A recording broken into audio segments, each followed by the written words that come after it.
Avant la vidéo Affaire Aliko Dangote et la mafia économique black, je vous donne les clés pour reconnaître ces Africains ou ces Afrodescendants qui détestent leur négritude ou africanité.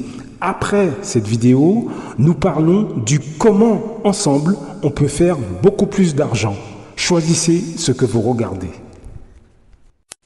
Blaf, bonjour Africains, Africaines, Afrodescendants, Afrodescendantes. Je vous salue. Je suis très content aujourd'hui. Vous savez pourquoi? C'est parce que, comme vous le savez, je suis martiniquais. Et là, dans mon pays, les gens ont dit stop. Ça fait un moment qu'ils disent stop. Ça fait un moment, c'est pas d'aujourd'hui la vie chère en Martinique. Et là, les gens ont vraiment je dirais pas, ils sont décidés, ça fait longtemps que nous sommes décidés, ça fait longtemps. Mais là, on est devant des gens qui ont compris, quand je vous dis que la formation, peu importe le pays où vous êtes, là je parle de mon pays, mais peu importe le pays où vous êtes, peu importe. Là, je vais vous passer l'intervention alors le titre c'est Aude du RPPRAC contre la vie chère. Elle a mis ça sec, sans graisse, à la table des béquets. C'est sur la chaîne La Pause sans filtre. Allez voir, c'est une vidéo. Je vous ai mis l'entièreté de l'échange. Et je vous laisse écouter, on en parle juste après. Nous, on est resté très sages, on a voulu faire comme vous, on est dans les bureaux avec vous, on est là avec vous depuis ce matin 10h30, mais là je crois que j'ai besoin de retourner auprès de mon peuple qui est vraiment le seul qui parle de choses factuelles, à savoir des gros trous qu'il a dans son portefeuille à cause des prix de la consommation. Alors c'est bien beau là tout votre discours là depuis ce matin que j'entends à droite et à gauche, on a entendu l'effort de la CTM qui est prêt à faire effectivement. On a entendu ce que l'État est prêt à faire et sur lesquels, dans les deux points, nous ne sommes pas d'accord. Toutes les propositions qui ont été faites depuis le 5 septembre, nous, on n'est pas d'accord, le peuple n'est pas d'accord, d'accord? Donc là, on va se lever, on va faire pour nous une suspension de séance parce que on nous demande des comptes en bas, mais je sais que quand je descends, je n'ai rien à dire. Je n'ai rien à dire de ce que vous auriez pu proposer et de tout ce qui a été proposé ici, c'est ce qui est déjà servi comme soupe à la population depuis le 5 septembre. Donc moi, je vous dis quelque chose. Si vous pensez que nous étions là assis religieusement avec vous et que la journée allait se terminer et que nous pas qu'à dire en bas pour nous dire que nous pas contents, nous pas contents. Nous a qu'à dire ça. OK? Donc, monsieur le préfet aura beau mettre des CRS 8 dans la rue parce que simplement nous demandons la baisse des prix, ça, ce sera son problème, il aura à s'en justifier par la suite. D'accord? Mais là, pour le moment, je crois que vous êtes vraiment en train de vous moquer du peuple pour rester correct. Ce que monsieur le président a demandé, il faut qu'on reste correct. Oui, je vais rester correct. Je le demande. D'accord? Là, il casse en main, messieurs de la grande distribution. Il semblerait que vous pensez peut-être que nous sommes dans une négociation entre vos fournisseurs ou vos producteurs et vous pouvez jouer la danse et la cadence comme vous le souhaitez. Ce ne sera pas possible aujourd'hui. D'accord? Et je le dis devant monsieur le préfet et devant monsieur Serge Letchimy. Vous êtes en train de vous moquer du peuple. On n'est pas dans une négociation. D'accord? Ou vous regardez si vous pouvez avoir plus ou moins 5% ou de quelle manière vous allez tirer la ficelle pour y arriver. Nous, on a des choses concrètes à dire en bas. Sans compter qu'il y a des gens qui ont pris des journées de congé depuis le 1er septembre pour pouvoir appuyer le mouvement populaire.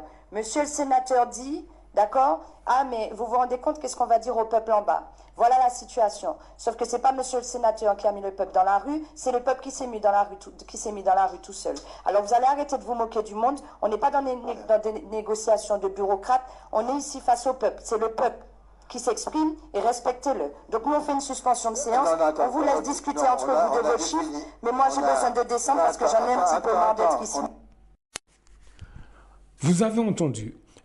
Est-ce que, peu importe où vous êtes, vous avez entendu comment Aude, cette femme que je ne connaissais pas, vous avez entendu comment elle parle, parce que si vous allez voir la vidéo, vous allez voir qu'il y a les béquets qui sont là, il y a Letchimy qui est là, c'est un politicien de chez nous, qui est là comme un enfant de 3 ans. Alors, j'ai pas vu toute la séance, donc, mais en tout cas, l'extrait qui est montré, il est là comme un enfant de 4 ans à côté des béquets.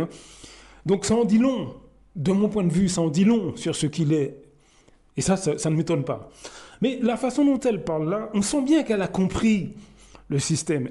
On sent bien qu'elle maîtrise ce qu'elle dit, qu'elle maîtrise le sens de ce qu'elle dit. Est-ce que vous comprenez quand je vous dis de vous former, de comprendre où vont les flux d'argent, d'où ils partent, c'est quoi l'intermédiaire, où ils arrivent, qui empoche, qui fait quoi? On sent qu'elle a compris. Est-ce que vous comprenez ce que je vais vous dire?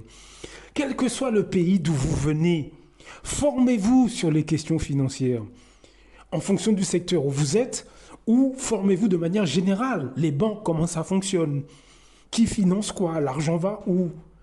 C'est qui l'intermédiaire? Combien de pourcentage? Est-ce que vous comprenez? Est-ce que vous comprenez quand je vous dis qu'il faut qu'on comprenne ces trucs-là? Il faut qu'on mette aussi en pratique. Parce que comprendre, ça veut dire que vous êtes en mesure aussi de mettre en pratique. Même si vous commencez petit. La clé, quand on n'a pas beaucoup d'argent au départ, c'est de commencer petit. Commencez petit. C'est ça la clé, en fait, concrètement. Commencez petit et grossissez. Vous voyez ce que je veux dire? Là, Aude, là, dans l'intervention, dans son intervention, mais on sent qu'elle a compris. Puisqu'elle dit à un moment donné, vous prenez 5% ça, là, vous essayez de récupérer 5% de l'autre côté, etc. Donc elle a compris comment ça fonctionne. Les gens maintenant comprennent ce qui se passe. Est-ce que vous comprenez pourquoi je vous dis formez-vous? Formez-vous. Lisez des livres, regardez des vidéos, regardez le monde de la finance, que ce soit la grande distribution, que ce soit les banques, que ce soit ce que vous voulez. Hein. Le problème n'est pas là. Peu importe le secteur, formez-vous. L'argent va où? Qui fait quoi? Est-ce que vous comprenez ce que je vais vous dire, mes amis? Là, on est à une nouvelle ère aujourd'hui. Il y a les réseaux sociaux, il y a les vidéos. Vous pouvez regarder des zillions de vidéos gratuites. Maintenant, vous regardez des vidéos et dans les barres de description, ils mettent d'autres liens pour des livres électroniques liés au sujet de la vidéo, des services, des formations. Mais je veux dire, on est à une autre époque. Est-ce que vous comprenez? Le monde de l'argent aujourd'hui, on sait comment il fonctionne, on sait qui en bénéficie et on sait comment aussi mettre en place les choses.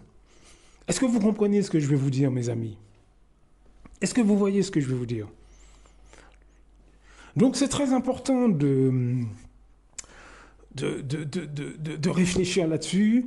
Parlez-en avec des gens qui sont d'accord avec vous. Je veux dire, les choses se mettent en place. Je ferai une vidéo sur ce qui se passe sur notre continent, l'Afrique. Vous avez, je crois que mais je retrouverai la vidéo. En Côte d'Ivoire, il y a un centre d'éducation financière qui existe depuis plusieurs années. C'est pas nouveau. Hein. Moi, je le découvre maintenant, mais c'est pas nouveau. Où ils forment les gens à la bourse. Je vais retrouver la vidéo. Je vais vous passer un petit extrait. Est-ce que vous comprenez qu'on a une nouvelle ère, mes amis? Et que pendant des années, les gens qui nous ont exploités, en fait, ils ont exploité notre ignorance. Et c'est pas péjoratif, hein, ce que je dis là. Ils ont exploité le fait qu'on n'avait pas accès à l'information. Ils ont exploité le fait que nos parents, nos grands-parents, ils n'avaient pas l'Internet, les pauvres. Ils n'avaient pas les téléphones portables. Donc forcément, on ne sait pas ce qu'on ne sait pas, hein. Est-ce que vous voyez ce que je veux dire? On ne peut pas savoir ce qu'on ne sait pas. Hein. Quand vous ne savez pas, vous ne savez pas. Et quand vous n'avez pas les moyens de vous informer, c'est compliqué. Et en plus, si ceux qui sont censés vous informer ne le font pas, vous ne pouvez pas tout deviner. Hein. On ne peut pas tout deviner dans la vie. Ce n'est pas possible. Et là, aujourd'hui, ça a changé avec les nouvelles technologies. Est-ce que vous voyez ce que je veux dire? Maintenant, ça a changé. On n'est plus dans le même tempo, là, maintenant. C'est fini. Est-ce que vous comprenez ce que je vais vous dire, mes amis? C'est fini. On n'est plus dans le même tempo. Hein. Donc c'est pour ça que je vous pousse à prendre le train en marche à votre niveau. Comprenez les questions d'argent, comprenez les méthodes d'investissement, commencez un site web, commencez à investir dans la bourse. Pourquoi pas? Avec un tout petit peu d'argent. Vous n'êtes pas obligé de commencer avec 500 000 euros. Vous voyez ce que je veux dire? Commencez comme ça, gentiment. Gentiment. Vous faites ça tranquille. Mais formez-vous. Il faut qu'on parle d'argent, il faut qu'on parle de finances, il faut qu'on parle d'investissement. Il faut qu'on apprenne à, euh, à faire de l'argent. Il faut qu'on apprenne à en parler aussi. Il faut qu'on apprenne à regarder des trucs sur l'argent, des vidéos, lire des livres. Il faut qu'on soit dans une mentalité de... Moi, j'appelle ça de la cupidité maîtrisée. Vous voyez ce que je veux dire? Ça veut pas... La cupidité maîtrisée est totalement l'inverse de la cupidité sauvage, où vous abusez des autres, etc. Non, c'est pas du tout ça. Je ne parle pas d'aller abuser les autres, de faire des trucs illégaux pour avoir de l'argent. C'est pas, non, pas du tout. Non, la cupidité maîtrisée, c'est chercher l'argent légalement, se former et se donner les moyens de faire de l'argent avec éthique.